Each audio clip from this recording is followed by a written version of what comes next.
So now let's dig into what's actually happening in the warehouse space. Are there any exciting trends that you've noticed lately?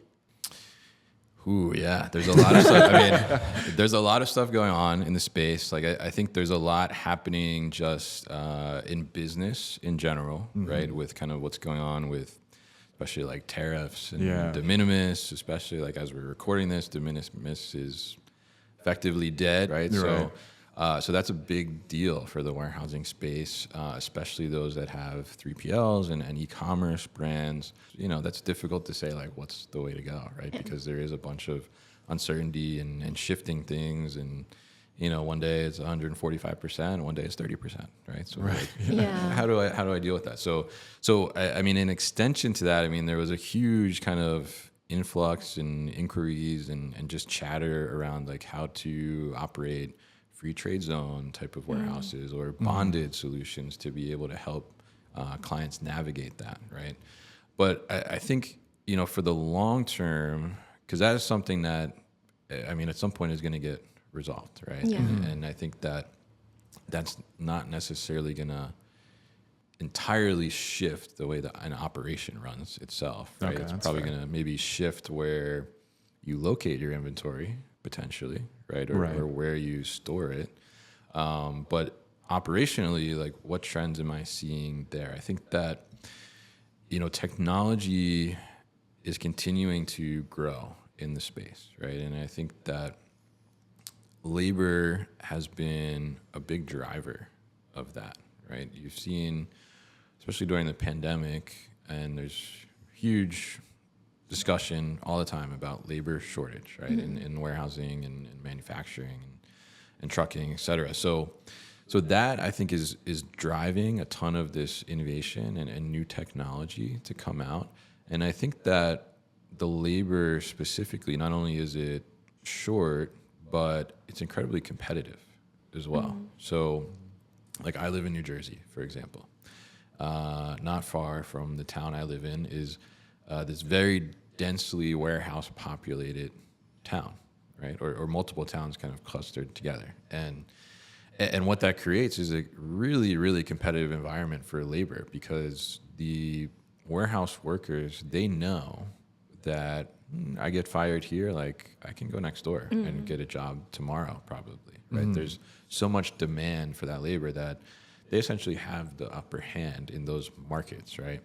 And that's created because those markets are good locations for fulfillment and shipping, right? So that labor kind of crunch and demand, and I think some of that labor too now has gotten wiser to technology, and you know, the typical warehouse worker, when they're coming into the warehouse, unless they're like pretty young, like, this is not the first time they've worked in a warehouse, right? So they see other operations, they see other technology, they see other WMSs, they see handhelds, they know what works well, right? They can start to figure out, you know, oh, here the job is going to be a little bit easier because they're using AMRs maybe, or they're, you know, here, this is not going to be so great because they're still picking on paper and it's heavy items and I got to lift the items all day.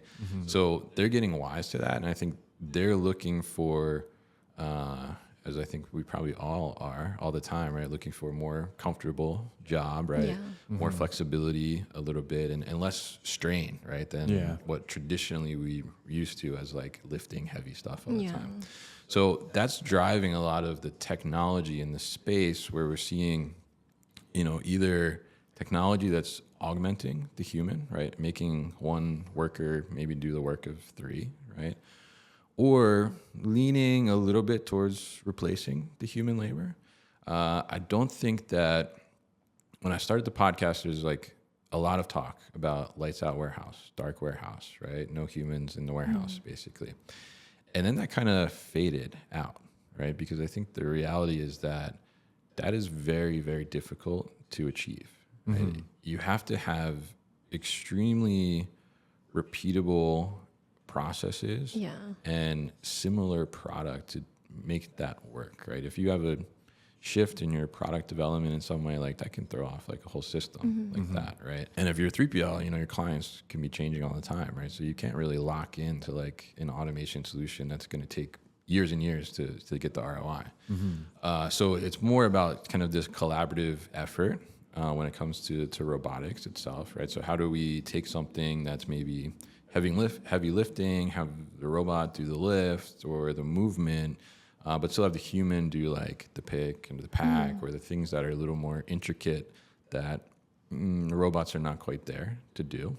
And then I think also in between, we've seen a lot of kind of niched down products come out or solutions come out for this space. Like, you know, there's a huge focus on picking, right, during like the pandemic time, right, because e-commerce spiked so much, right, and that's like the highest volume area in the warehouse, and there's so much movement going on through, and a lot of labor, right, to pick, especially for e-commerce, eaches and things like that. But now we're seeing like where these processes in between, or you know, it's kind of like this warehouse sandwich in a sense, right? Like you got the inbound side is like the bread, and the meat is like the picking, and then the shipping outbound is the other piece of bread.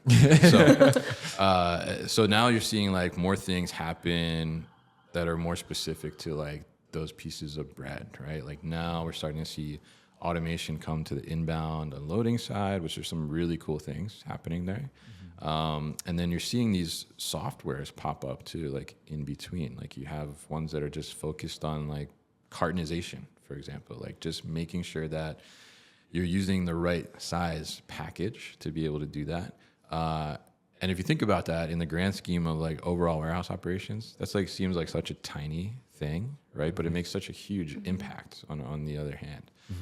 So things like that, and things where now, you know, AI is coming in, it's making it easier to rapidly develop different solutions. So people are using AI for like picking layouts now, where, you know, WMS can guide you through a pick path, right? But it's not taking into account a lot of different variabilities and things like that, where now people are coming out with AI solutions that are adjusting that and giving that picker like the most efficient and effective pick path. So I think those small like niche down solutions are definitely ones to watch, and I think they're easy lifts for operations to bring in of all sizes, where a lot of that robotics and automation is tough for smaller to medium sized businesses. So those are really interesting to me, and I'm seeing more and more of that come into play. But I guess the ending trend that I'll say there, which is like it's a gift and a curse a little bit, right? That there's like so many options, so many solutions out there addressing so many little different things that it's overwhelming, right? So now if you're not like an Amazon or like a GXO, right? Like a huge player that has analysts to look at all this stuff and do R&D and all these things, and you're just like mid-market, small business, you got one warehouse, two warehouses maybe, and you're just like, I don't even know where to start, right? Exactly, and I think that's the other trend is like, it's just overwhelming, right? There's so much, like, how do you go and dial down and figure out like, where do I even start? Where do I even pick one, right? Now there's like 5 solutions for this one problem. Like, I don't even know like which one.